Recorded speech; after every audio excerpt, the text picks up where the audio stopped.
Well, just returned from a road trip across the deep south of this country and was traveling one evening from Atlanta to Texas, and about sunset reached the town of Shreveport, Louisiana, situated right there on a bend in the Red River.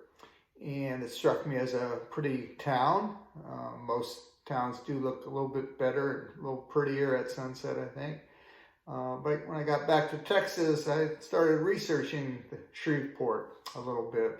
Found out it had a very colorful history both before and after the Civil War. And it was actually the site of the last major Confederate victory of the Civil War, Battle of Mansfield, which was right there near Shreveport.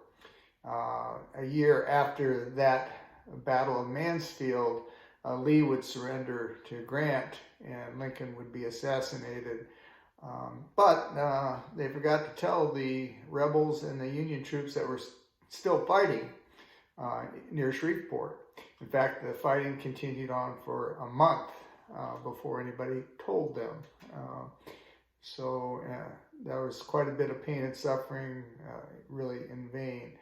But through all of that, the women of Shreveport were particularly supportive of the Union troops. At night, they would sing to the troops, sometimes in the red light district brothels, and they would also mend their clothes, which were pretty tattered after 4 years of Civil War. Anyway, I went back to Texas and wrote this song, and I entitled it The Ladies of Shreveport.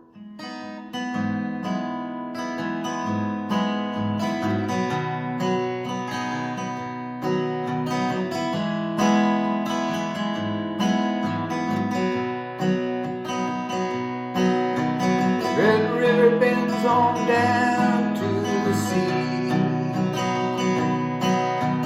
flowing like pages of history of Jackson and Lee,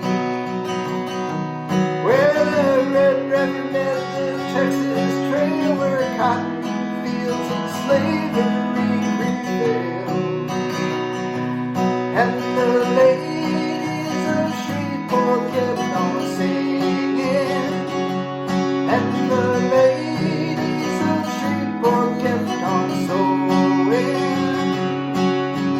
trying to mend the damage done and lift those rebel spirits one by one.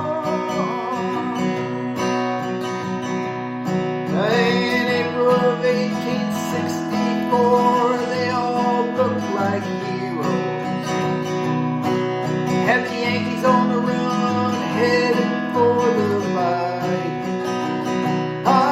But Mansfield lasted just one day, and that victory taste faded away.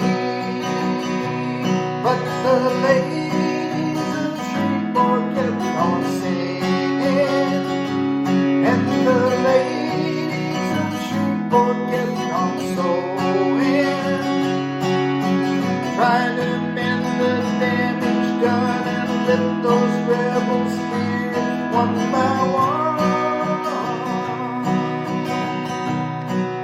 In April '65, he gave up the fight, and Lincoln lay dying.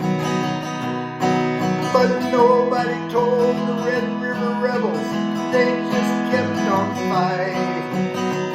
Oh, imagine all that blood and pain, all for a cause that was in vain. And the ladies of Shreveport kept on singing, and the